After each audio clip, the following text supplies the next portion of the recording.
अंदर चले। चल।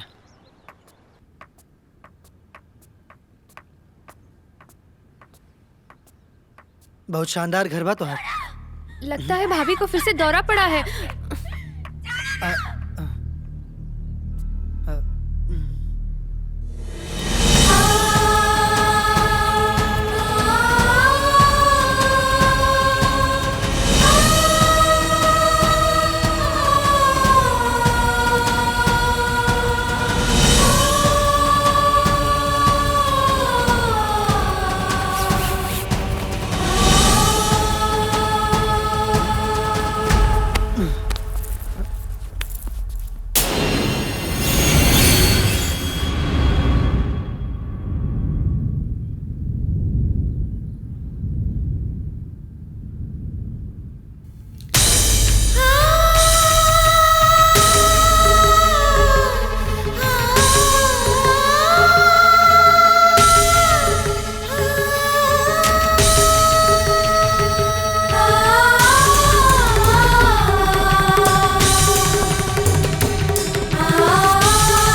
भाभी, भाभी,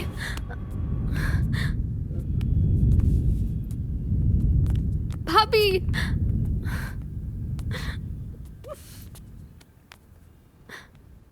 घबराने की कोई बात नहीं है, वही पुराना दौरा पड़ा है। अभी कुछ देर में ठीक हो जाएगा। इनको आराम करने दीजिए। हाँ सही बात है, चलिए।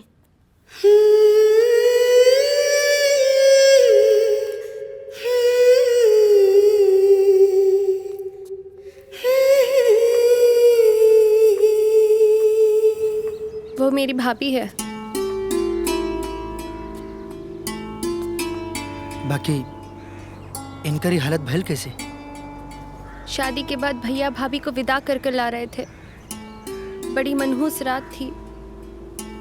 रास्ते में ही उनकी गाड़ी का एक्सीडेंट हो गया और भैया की स्पॉट पर ही डेथ हो गई और भाभी कोमा में चली गई।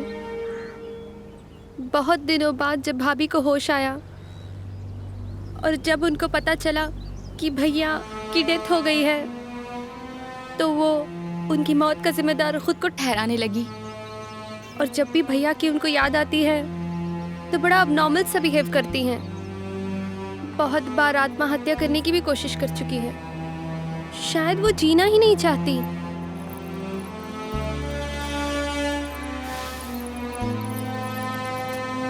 अब हम आ गए बानी ना,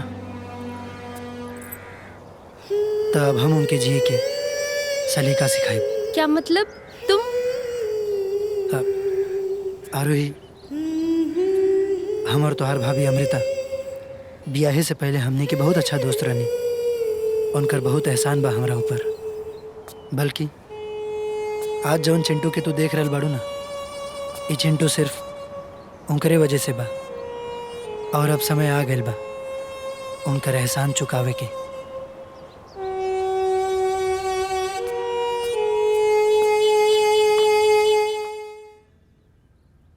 अमृता,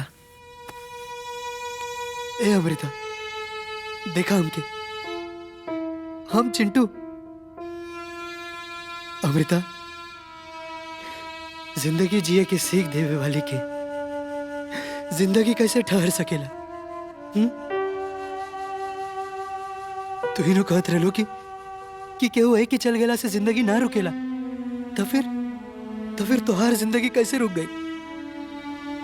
तोरा जागे के पड़ी अमृता, ई गम के खाई से निकले के पड़ी। अमृता, तोरा होश में आवे के पड़ी। ई गम के खाई से निकले के पड़ी। तोरा चले के पड़ी अमृता, तोरा चले के पड़ी। उठा अमृता उठा, हम की देखा। उठा अमृता, अमृता उठा।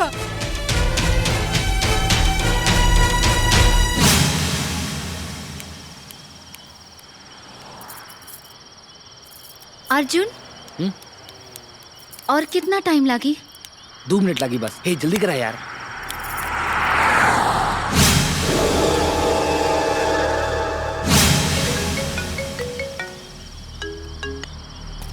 Hello hello. अरे कुछ ना यार, गाड़ी पंचर हो गई था। हाँ ड्राइवर चेंज करा था ना अपन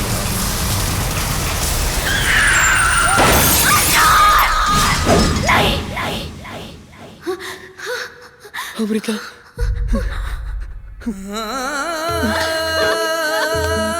का भइल ऐसा ना? देखी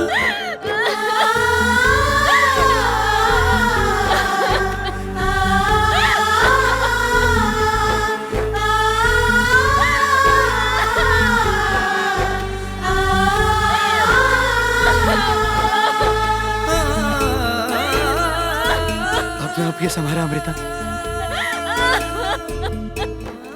अरे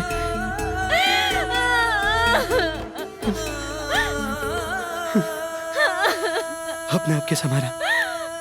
हाँ?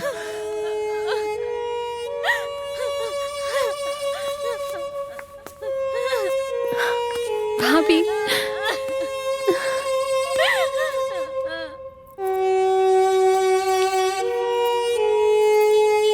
बेटा आरोही, तुम्हारा होने वाला पति तो जादूगर है।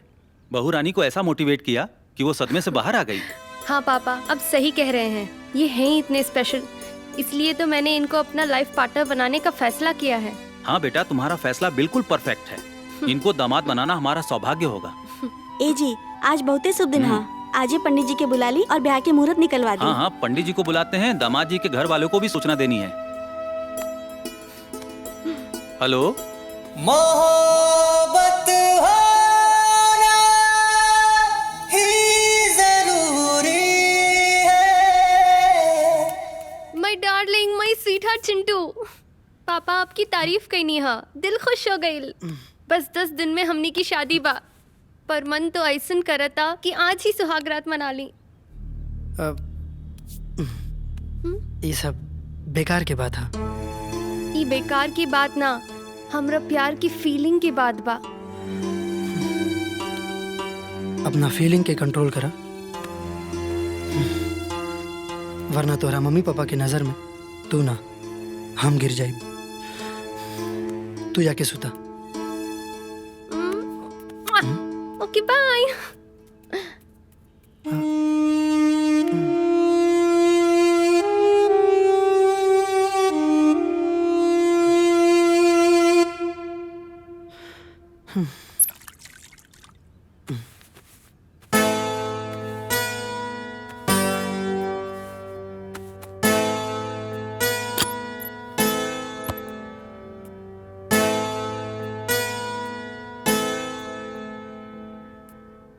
अमृता,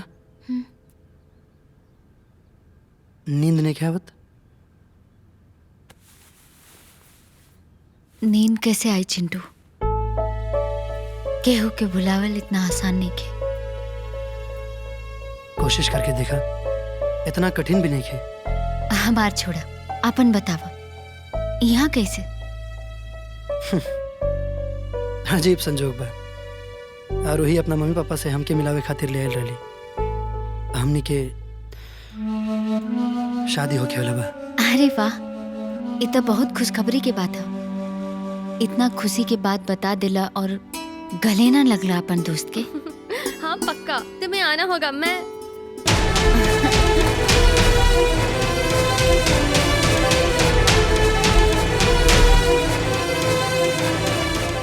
चिंटू के आते ही भाभी की जिंदगी में कुछ ज्यादा ही रंग आ गया है। ये रंग दोस्ती का नहीं, कुछ और ही है। अरे गीता, प्रीति प्रीति आओ है ने। का भाई? हमनी खातिर एगो बहुत बड़ा खुशखबरी बा। का? अरे आरोही के पापा के फोन आई रहे। आरोही आ चिंटू के बियाह तय हो गइल बा, आ मुहूर्त भी निकल गइल वाओ, मतलब हमनी की मेहनत कामयाब हो गई। अरे एकर मतलब तई बाकी अब देवर जी के दिल के दुनिया एक बार फिर से बस जाई। अरे वो तो होकवे करी, लेकिन तूने के जाना तारू आरोही के हई? के अमृता के ननद। का?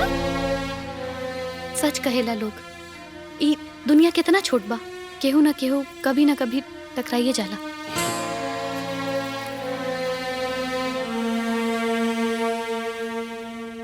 देखा बेटा चिंटू, अमृता के अलावा हमार केहू नहीं खे। शादी के बाद हमार दामाद ही ना, हमार बेटा भी रहबा। जी।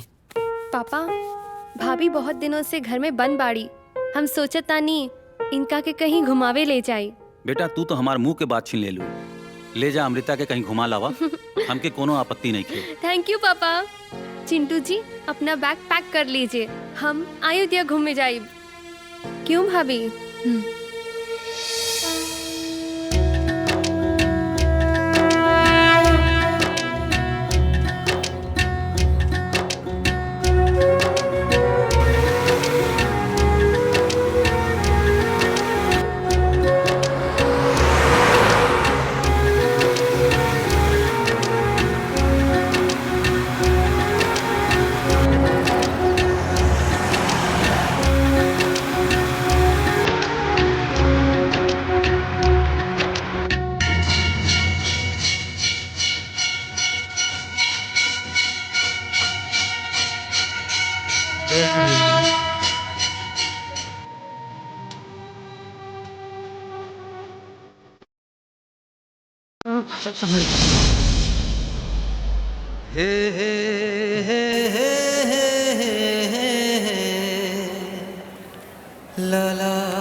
बाबा, सदा खुश रहो, सदा खुश रहो, कल्याण हो। ये बाबा ब्रिजमोहन दास जी हैं, दशरथ गद्दी के महंत। प्रणाम बाबा। बाबा आशीर्वाद दीजिए। सदा खुश रहो। प्रभु श्री राम तुम्हारे हाथों कोई बहुत बड़ा मांगलिक कार्य कराएंगे। सदा खुश रहो, जय जयकार हो।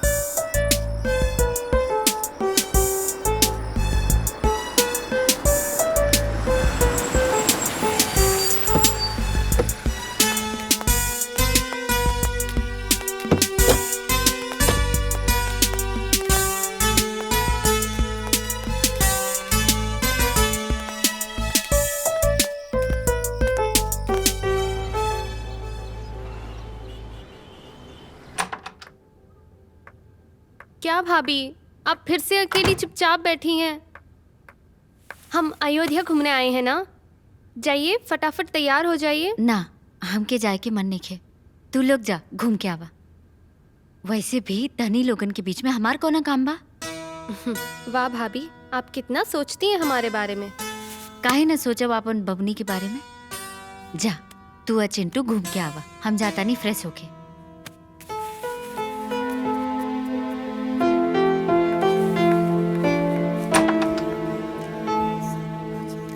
ये देखिए जनाब टीवी देख रहे हैं, अभी तक रेडी भी नहीं हुए।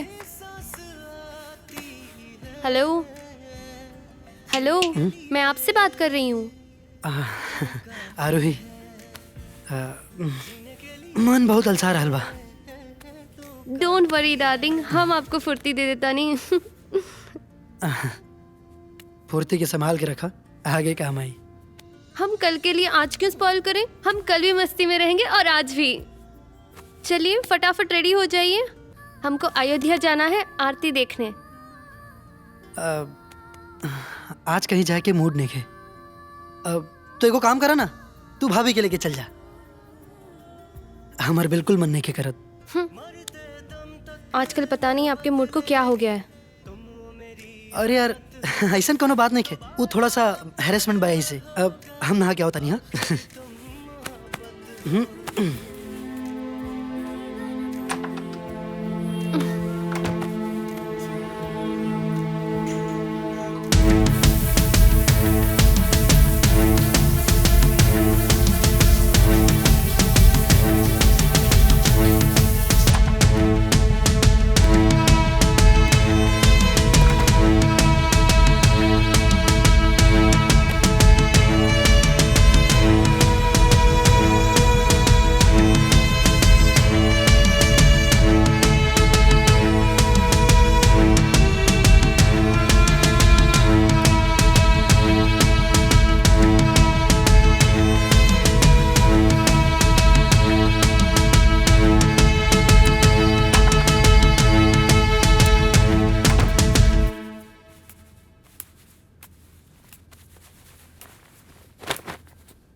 अमृता,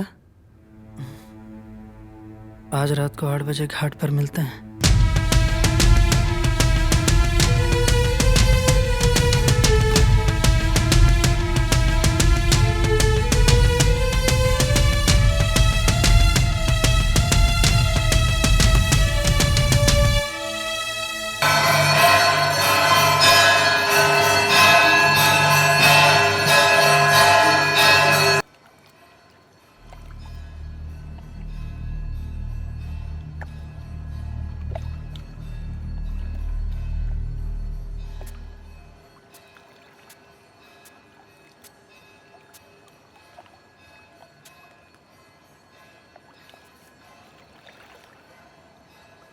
तहरा ऊपर ही सफेद लिबास हमरा बहुत तकलीफ देता अमृता।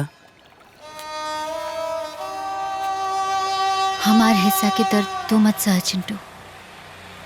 अभी लिबास हमार किस्मत बन गई बा।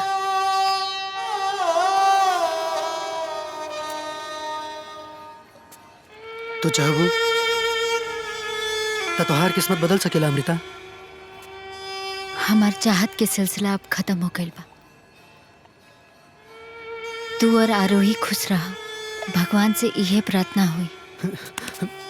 हमार खुशी आरोही में ना तोहरा में बा अमृता। ये तो कैसन बात करत अड़ा? ये हमार दिल की आवाज बा अमृता। हमारा दिल में सिर्फ और सिर्फ तोहार प्यार भरल बा। तोहरा बिना हम ना जी पाई। तोहरा से बहुत प्यार करेनी है। I love you Amrita, I love you. रुका अमृता, हकीकत से मुंह मोड़ के कब तक भगबू? कहाँ तक भगबू? ये गलत बात।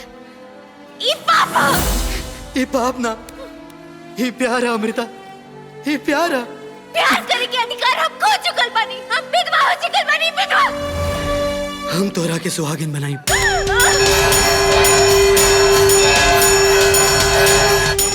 हम तोरा मांग में अपना नाम के सिंदूर भरे।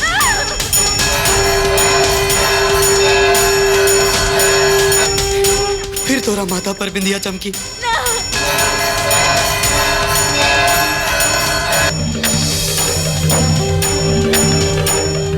फिर से तोरा हाथ में चूड़ी खनकी। इंद्रधनुष की रंग की तरह तोहर तन मन रंगाई। फिर से तोरा जिंदगी में बाहर आई अमृता। ये नामुमकिन बा। और एक बात हमार कान खोल के सुन, अगर आरोही से तू ब्याह खातिर मना कैला तो हमार लाश से गुजरे के पड़ी। अमृता, हाय।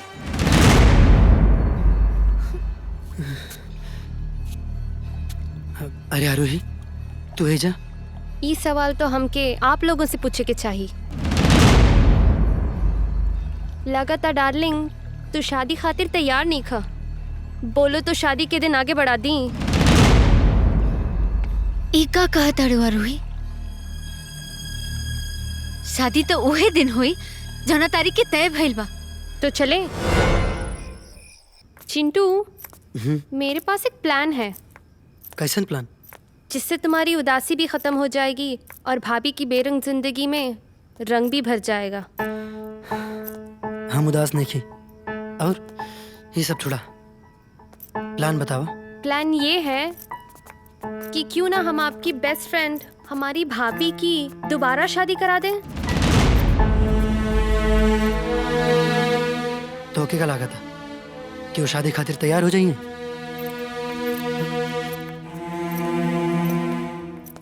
जवाब देना, ये कैसे हुई? सब्र करो डार्लिंग, जब हमने आपको पटा लिया तो भाभी क्या चीज है। अब तो शादी एक ही मंडप में होगी। चलो, भाभी इंतजार कर रही होंगी।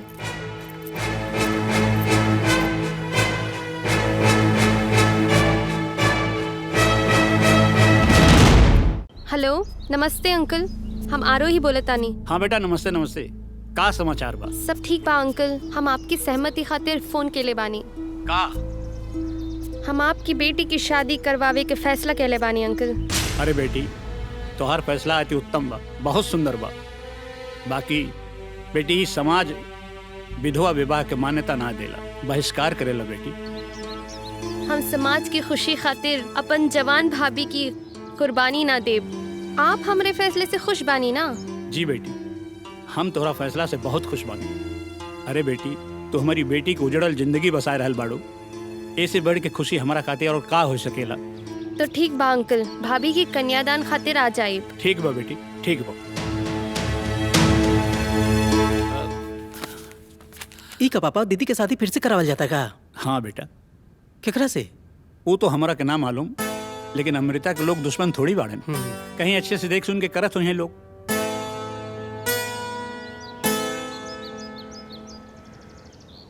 भाभी? हाँ बबनी। क्या भाभी, आज मेरी शादी है, क्या आप मेरी शादी से खुश नहीं हैं? अरे एक कैसन बात कर रहा था? अरे मैं तो मजाक कर रही थी। चलिए भाभी, आपको कुछ दिखाना है। चलो। कहाँ पर बबनी? आखिर बताइबो की बात का बा? 1 मिनट आंख बंद करो तो।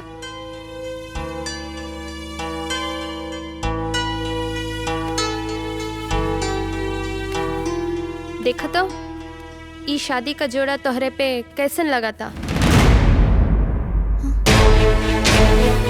ई का छुआ देनी? हमरा छूते ही तहर शादी के जोड़ा अशुभ हो गई। ये सब बकवास हम ना माने ली। वैसे भी ई शादी का जोड़ा हमरा ना तोहरा खातिर बा।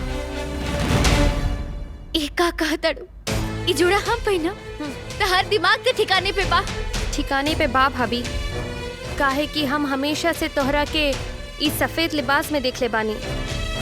हमार दिली ख्वाहिश ई बा कि अपन शादी में तोहरा की ई शादी के लिबास में देखी। अरे अरे, हम विधवा बानी, तू समझत काहे नहीं खू? अरे लोग का कहे? लोग माय फुट, तोहरा के लोगन की पड़ल बा कि हमार? हम कैसे समझाए? समझे की जरूरत तोहरा बा भाभी। हमार नेचर तो अच्छी तरह से जाना तारो। अगर तू ये जोड़ा ना पहनबो तो कसम से हम ही शादी ना करब।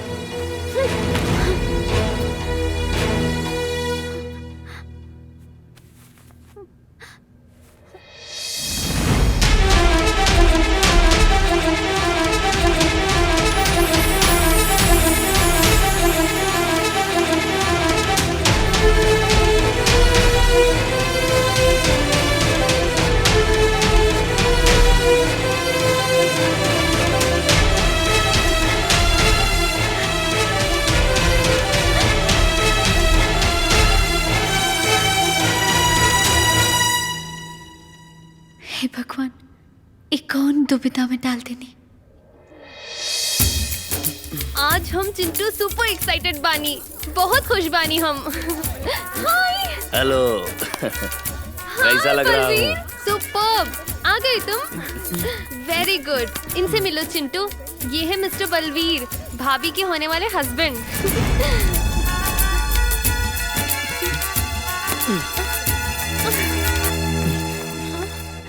तो अपना भाभी के हमदर्द बाड़ू कि दुश्मन? क्यों, क्या हुआ? अरे जौन इंसान अपना पैर पे ठीक से खड़ा नहीं हो सकत, वो अमृता के हाथ का खाक थामी। और एकरा और अमृता की उम्र में जमीन आसमान के फर्क बा। अरे भाभी मेरी जैसी कुंवारी नहीं है, विधवा है, और विधवा से ऐसा आउटडेटेड ही शादी कर सकता है, आप जैसा हीरो नहीं। क्यों, या आप करेंगे शादी उनसे? बकवास मत करा, तू अमृता के साथ बहुत गलत करल बाड़ू आरोही। मैं जो कर रही हूँ बिल्कुल सही कर रही हूँ, ज्यादा सीरियस होने की जरूरत नहीं है।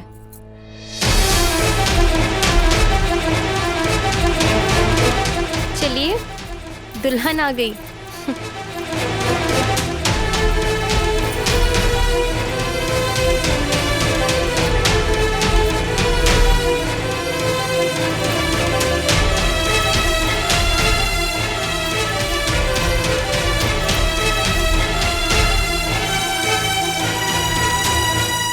भाभी, वाव, क्या बात है। ऐसा लग रहा है कि आसमान से परी उतर कर आई है।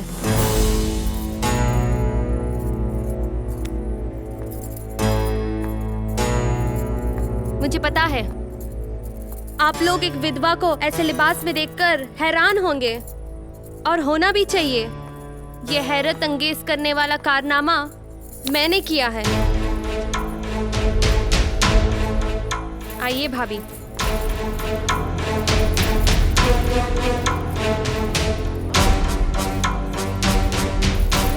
ए हेलो, क्या काना फुस्सी चल रही है?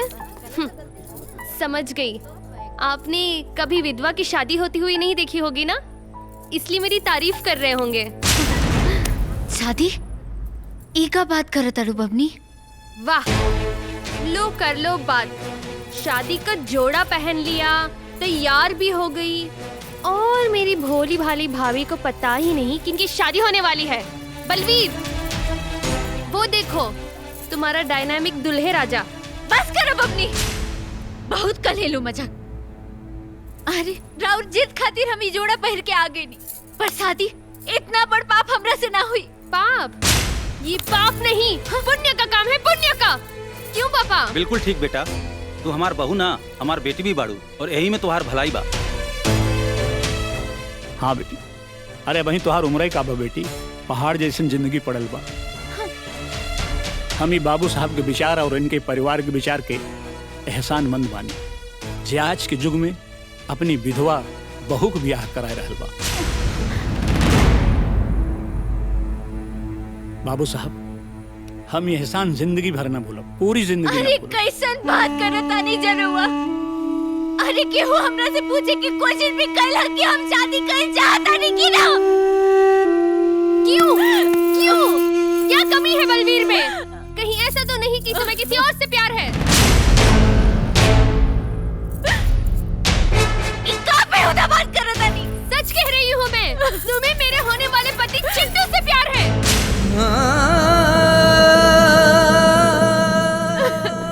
ये आपकी भ्रम बा, हम हाथ जोड़े तनी, हमारा तमाशा मत बनावा।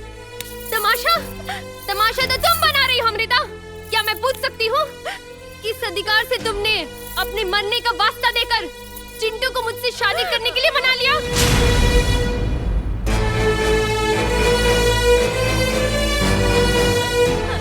और तुम, इसने ऐसा क्या कर दिया कि तुम भी मुझसे शादी करने के लिए तैयार हो गए? सब सुन चुकी हूँ मैं, सब जानती हूँ मैं, लेकिन मैं ये हरगिज़ बर्दाश्त नहीं कर सकती कि तुम शादी मुझसे करो और प्यार इससे। बस करो अपनी। अगर तू चाहता ना कि हम बलबीर से ब्याह कर ले, तो हम करे खातिर तैयार बने।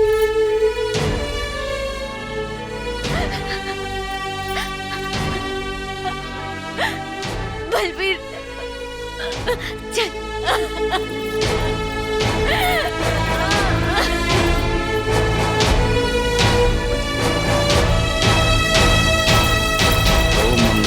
भगवान विष्णु मंगलम गरुड़ध्वजा मंगलम पुंडरीकाक्षाय मंगलाय तनोहरि ओम पूर्णमदः पूर्णमिदं पूर्णास्य पूर्णमुदच्यते पूर्णस्य पूर्णमादाय पूर्णमेवावशिष्यते। आप लोग खड़े हो जाइए।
बस बहुत हो गया अमृता, होश में आवा। अरे क्यों और की खुशी ला तू अपन जिंदगी काहे बर्बाद करता रू? क्यों? इसकी दूसरी शादी करने से जिंदगी बर्बाद हो जाएगी? क्यों रोकी तुमने ये शादी? क्या लगती है ये तुम्हारी? क्या रिश्ता है तुम्हारा इससे? कहीं तुम ये तो नहीं चाहते कि तुम्हें एक बीवी भी मिल जाए और एक रखेल भी?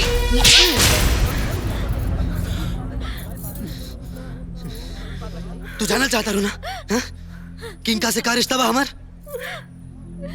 इका लागेली हमार? एक मिनट।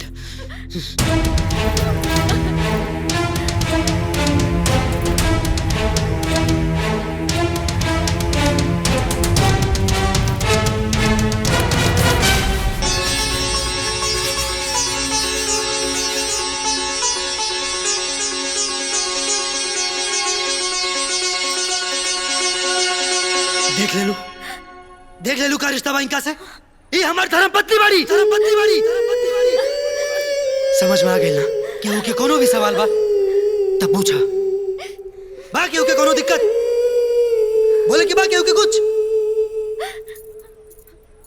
यही तो मैं चाहती थी चिंटू, इसीलिए बलवीर के साथ मिलके मैंने ये नाटक किया ताकि तुम अपने प्यार का इजहार सबके सामने करो। मैं तो तुम्हारे पंख बनना चाहती हूँ चिंटू, तुम्हारे कंधे का बोझ नहीं। तुम्हें आसमान में उड़ती देखना चाहती हूँ।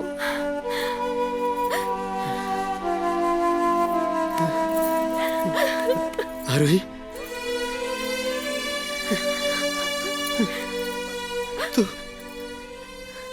तू सच में बहुत महान बाड़ू आरोही। अगर जाने अनजाने हमसे कोनो भी भूल हो गया लोगे तो हमके माफ कर दे। ना चिंटू, मुझे तो अमृता से माफी मांगना चाहिए। अमृता सिर्फ आपकी है। मुझे माफ कर दो अमृता, मैं तो सिर्फ तुम्हारा अच्छा चाहती थी। जाने अनजाने में मैंने तुम्हें बहुत से दुख दिए। मुझे माफ कर दो, मुझे माफ कर दो।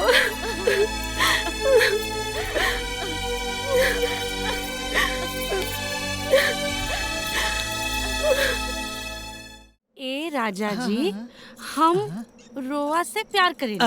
एकदम बकलोल बाड़ू का। रुआ ना, रउआ बोली। एक मिनट, हम समझाओ तानी। तू समझाओ। ए राजा जी, हम रउआ से प्यार करेनी। ओके ओके ओके ओके, आ गया। ए राजा जी, हाँ।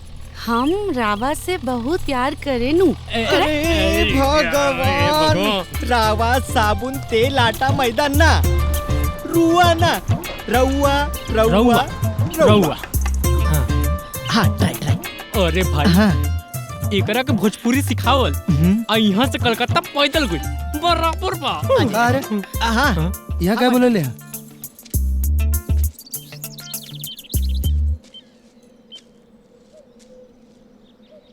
ए राजा जी, हम रउआ से प्यार करेनी। एकदम परफेक्ट, एकदम परफेक्ट। वो का है ना, हम सोचे हैं कि सास ससुर की सेवा अगर भोजपुरी में करी तब अच्छा रही। सपना की दुनिया से बाहर निकला, और हाँ, जिंदगी कोनो सपना ना है। हमारे लिए तो ये जानना जरूरी है कि आप क्या चाहते हैं। अगर हमरा चला से सब कुछ हो जाए ना, तो तू हमर मेहरारू बन के अब ले हमरा घर में रहतू। तो अब क्या प्रॉब्लम है? जितना आसान तू समझ रहा बाड़ू ना, वैसन कुछ भी नहीं खे। बाबूजी की मर्जी के खिलाफ जाए के बारे में हम सोच भी नहीं खे सकत। अरे वहाँ के जो तबीयत के हालत बा, हमर कौनो गलत कदम बड़ा मुश्किल खड़ा कर दी। सुनो, किसी दूसरी से शादी तो कर लोगे, पर क्या हमको भूल पाओगे?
ये सब लोग क्या है? जाओ अंदर। कल जाओ जाओ जाओ।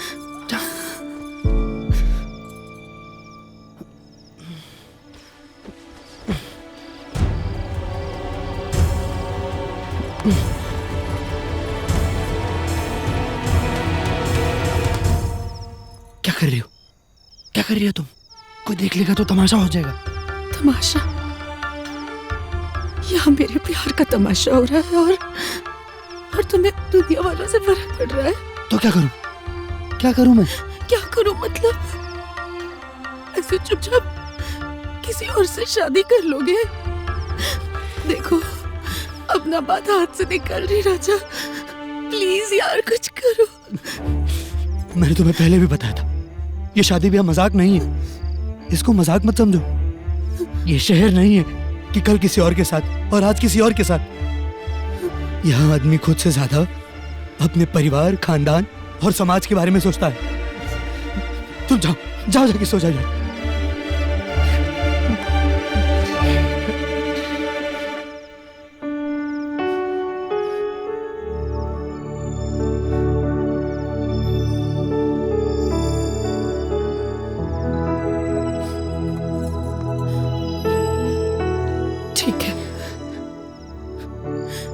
चली जाऊंगी, पर शादी तक जरूर रुकूंगी।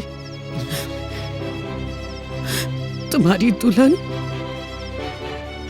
और तुम्हारी सुहाग की सेज दोनों अपने हाथ से सजाऊंगी मैं।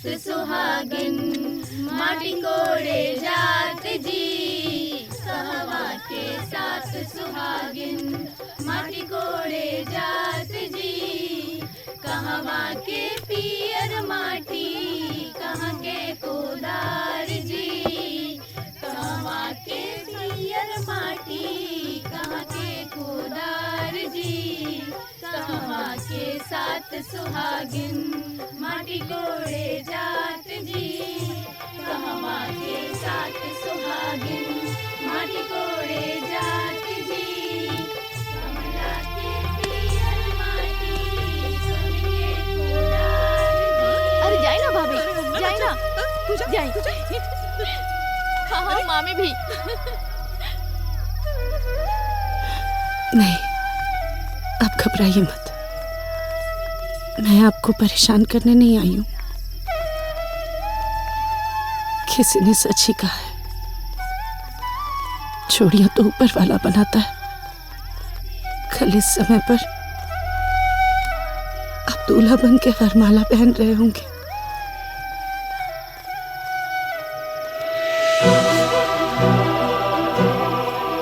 हमेशा खुश रहिए।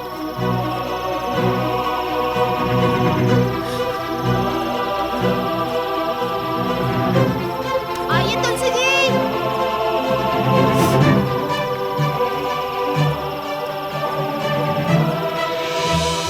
चली चली डांस करी।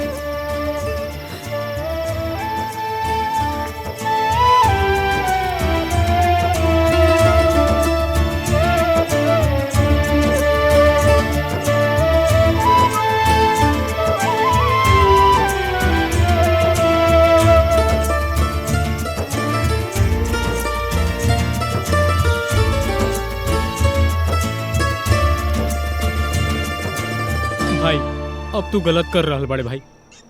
तोरा दिखाई नहीं के देत कि वो तोरा प्यार में पल पल तड़प रहल बिया। ये बैंड की आवाज तो हमारा के मैयत नहीं लगा था। पार्टनर, अरे उस शहर से आइल रहे यार, वगैरह के का पता प्यार का होला, संस्कार का होला। तो का करी हम? जाके चाचा का बोल दा, अब ये सब कुछ अपने हाथ में बा। का हुई, थोड़ा हल्ला हुई, हंगामा हुई, मगर सब कुछ संभल जाए यार। पार्टनर तू समझत नहीं कि बाबूजी की तबीयत की का हुई? जरूरी थोड़े बा कि बाबूजी की तबीयत हमेशा खराबे रही। पार्टनर जाके बोल दा, ना तो जिंदगी भर पछताई बा तू। जो भाई ज्यादा सोच मत भाई, जाके बोल दे भाई। का सोचत बड़ा यार, जाके बोल दा। जो भाई जो जाके बोल दा पार्टनर, जाके बोल दा पार्टनर। ऐसा मौका ना मिली।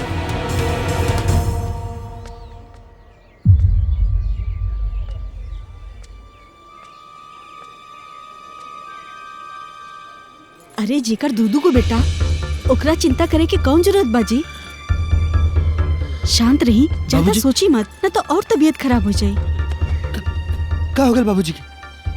पहुना के चक्कर आ गेल रहे, अतनी सीना में दर्द भी बा। का? अरे कितना बार बोलनी इनकरा कि रउआ के आराम करे के चाहिए। अरे चुप तू, आराम करे के चाहिए। 2 घंटा में हमारा बेटा के बारात निकले वाला बा, हम जाके आराम करी। अरे बाबूजी, रउआ काहे चिंता करता नहीं? हमने के बानी जाना, सब देख लेब जा। हम न जाए बाराते। हे नारायण, तू टेंशन काहे लेत बाड़ा? देखा हमनी बानी जाना। हाँ बाबूजी, रहो टेंशन मत लो, सब सही हुई।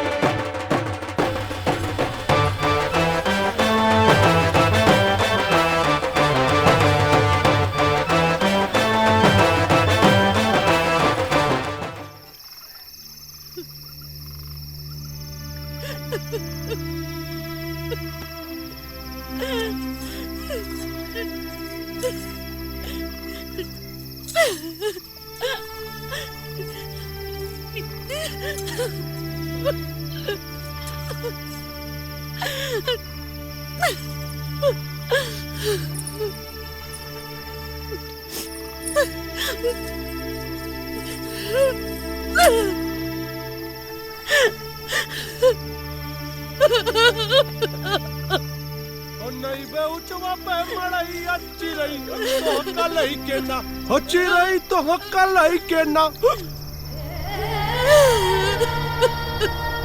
हाँ? कौनो चुराई ना कहा रे? कहा हो? ढेर भी ले लें काम।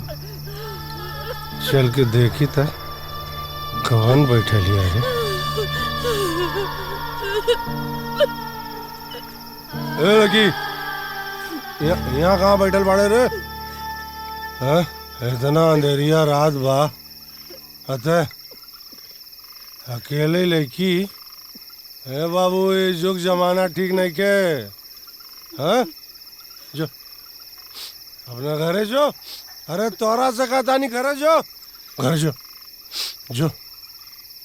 दारू दोगे क्या? दारू? हाँ? ठर्रा देसी तेना पी पाए। आज तो मैं जहर भी पी लूंगी। तो ये देसी विदेशी में क्या है?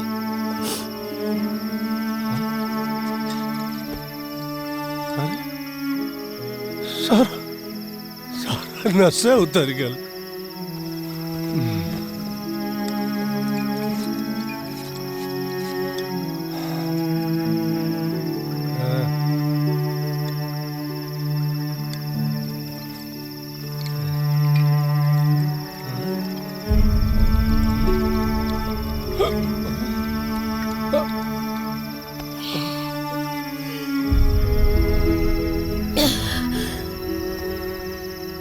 दर्द बहुत गहरा लगा था। ख्वाहिश नहीं थी दिल लगाने की, पर किस्मत में दर्द लिखा था तो मोहब्बत कर बैठे। दिल का मामला है। मोहब्बत में धोखा मिलल है। लेकिन किसी और से शादी करने चला गया। अरे वो प्यार प्यार का जब जिंदा रहते के और का हो जाए। जब तक सांस बा तब तक आस बा।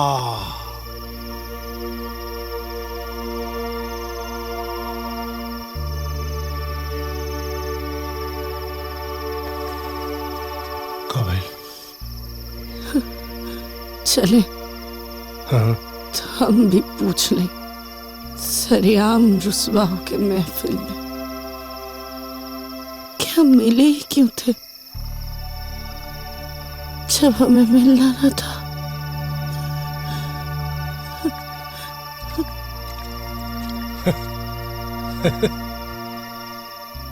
जब तक सांस बा तब तक आस बा।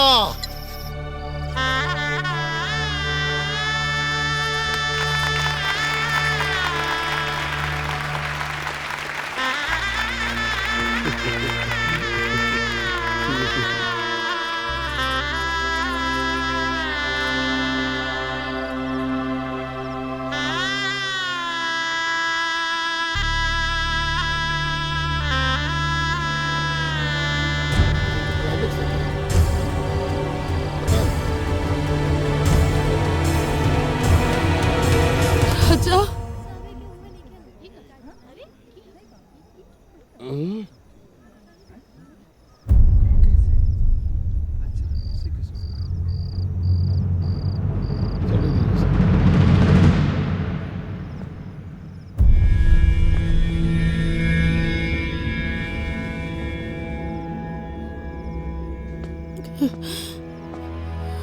राजा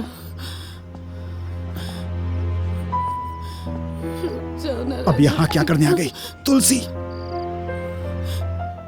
एक मिनट पापा प्लीज। इतना पता करने आई हूँ पापा।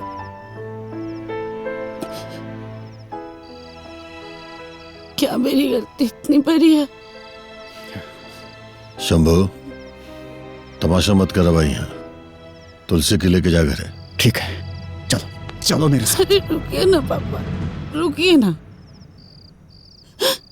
जब हम लोगों को यहाँ से जाना चाहिए था तब तो आप गए नहीं, और अब जब मेरी पूरी जिंदगी लुट रही है तो आपको जाने की जल्दी मत छी पापा। तुलसी बेटा, आपको चाहिए था ना कि मैं अच्छे गांव के लड़के को पसंद करूं, उससे शादी करूं। तो पापा मैंने तो आपकी पसंद को ही पसंद कर लिया ना पापा, है ना पापा? सिर्फ पसंद नहीं किया, उसे अपनी जान से ज्यादा प्यार किया है पापा। तो अभी क्या प्रॉब्लम है पापा? नारायण जी, ये पूरा समाज के सामने कौन सा तमाशा हो रहा बा? बोलो ना पापा।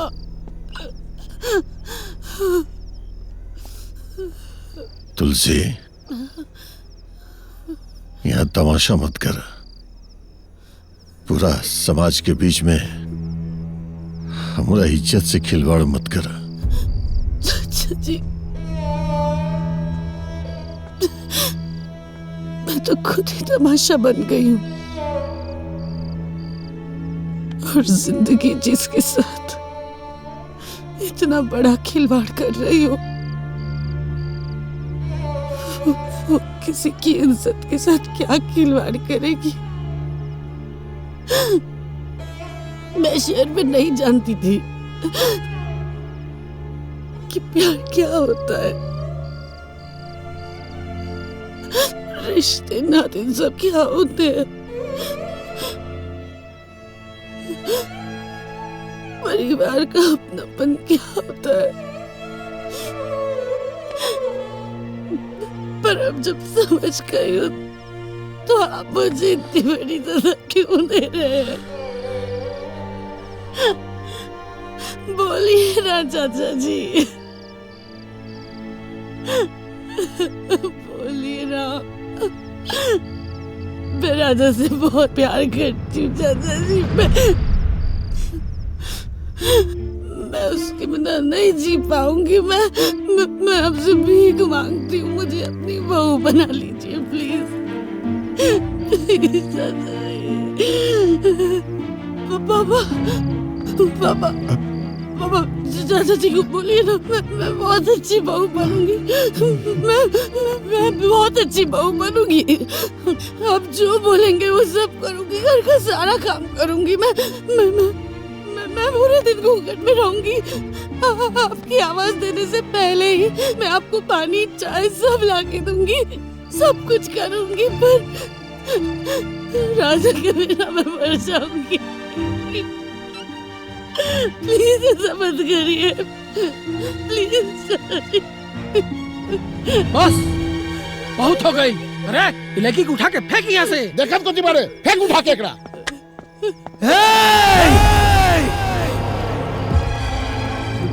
अगर केहू तुलसी के हाथ लगाई तो काट के रख दे।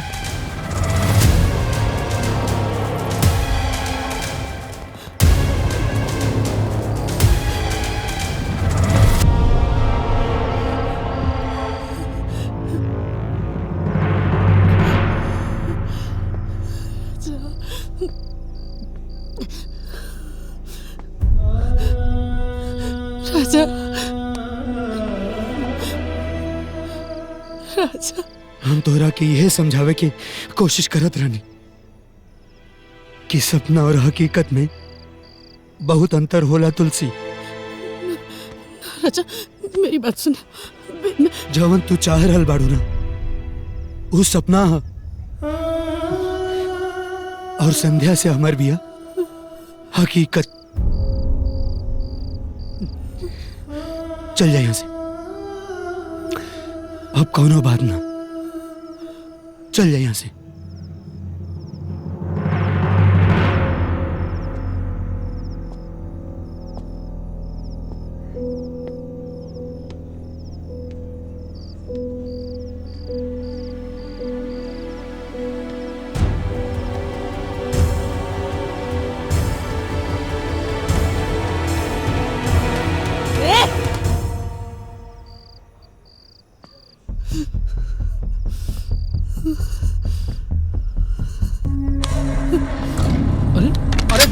पास में।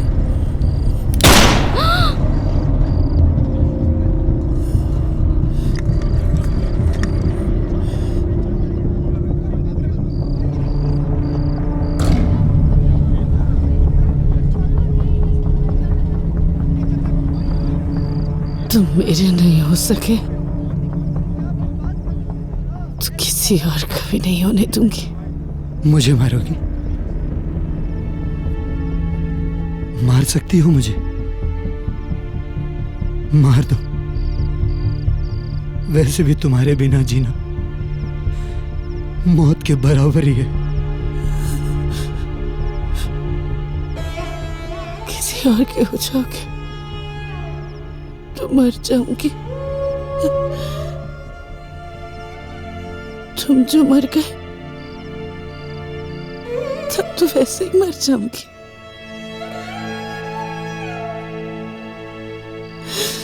हर हाल में मरना तो मुझे ही है। सारी गलती इस दिल की है तो सजा भी इसी को मिलनी चाहिए, है ना?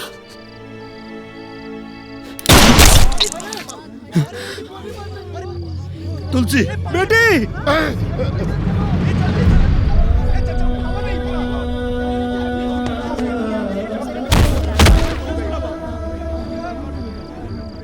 तुलसी।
डॉक्टर साहब, अब मेरी बेटी कैसी है?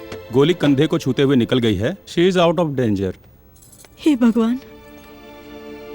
ठीक तो है ना वो? खतरे की कोई बात नहीं है। धन्यवाद। इट्स ओके। नारायण जी, भगवान की दया से बिटिया ठीक है। चलिए आगे का रस्म किया जाए। शुभ मुहूर्त निकलता जा रहा है।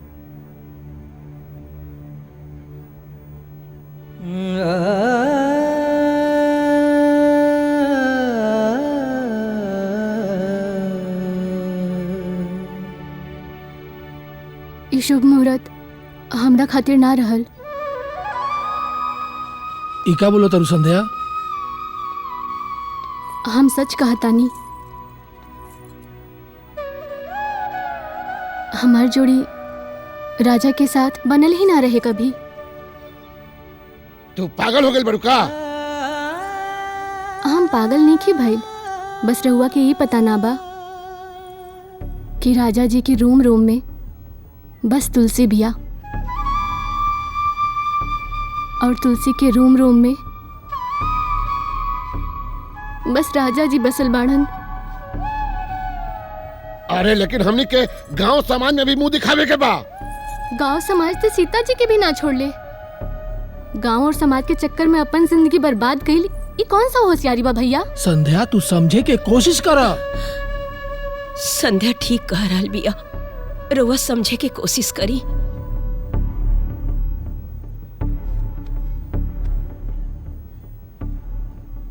ए महाराज, जौन करे के बाद जल्दी करी नू, ना तो विवाह के शुभ मुहूर्त निकल जाई। पंडित जी, शुभ मुहूर्त ना बीती, यह शुभ मुहूर्त पे शादी हुई।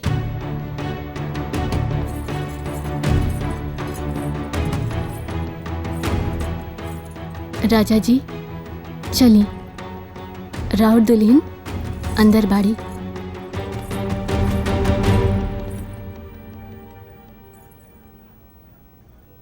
का भइल? चली आई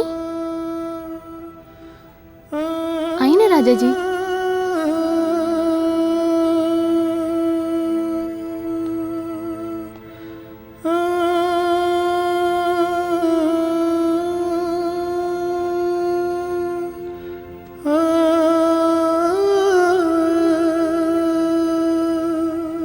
भगवान के लाख लाख शुक्र बा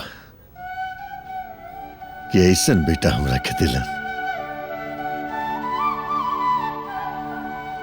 आज के दिन भी तू अपना बाबूजी के आज्ञा के इंतजार करल पड़। हे बेटा, गलत तो हम भी रहनी न रहे, तुलसी के समझे की कोशिश न कही। कभी भी होकर मर्जी जाने की जरूरत न समझ दी हम भी। बस हमने मिल करके ये मासूम बराबर मर्जी थोपे लगनी। और जब हमनी के मर्जी न चलते एक बच्चा के जैसा जिद पकड़ ले ली हम कि तहार ब्याह तुलसी से ज्यादा सुंदर लड़की से करम।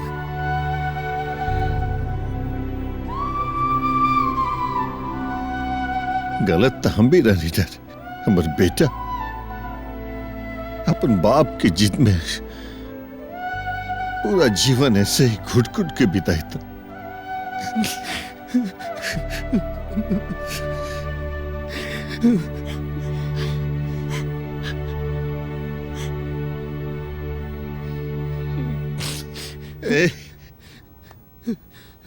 कुछ सोचो मत, जा। पंडित जी यही शुभ मुहूर्त में हमार बेटा के बियाह होई। अरे तू लोग क्या देख रहे बड़ा, जा भाई, जा बेटा जा।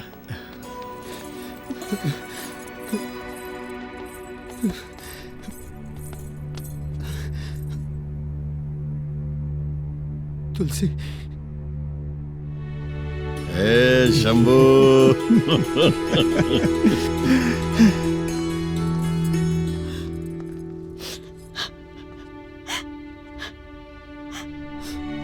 ये कैसे पागलपन कैलू हो तू? हाँ?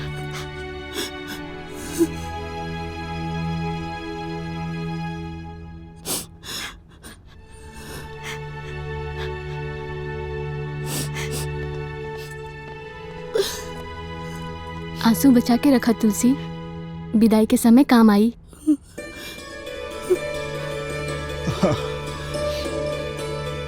बेटा, तुलसी के मांग में सिंदूर भरा, कहे कि अब हम अपना तुलसी बेटी के अपन बहू बनावे में एक पल के भी देरी नहीं की करे की चाहत।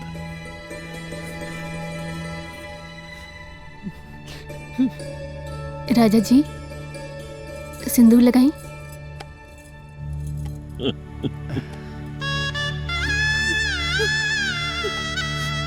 ओम मंगलम भगवान विष्णु मंगलम गरुड़ध्वज मंगलम पुंडरीकाक्ष मंगलाय तनोहरि।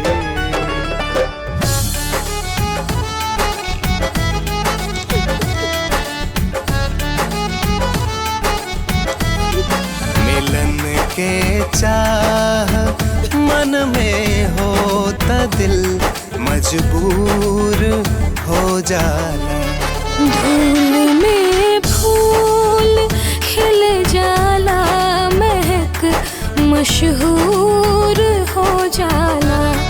मिलन के चाह मन में होता दिल मजबूर हो जाला। आपन पसंदीदा फिल्म देखे खातिर डाउनलोड करी दंगल प्ले ऐप।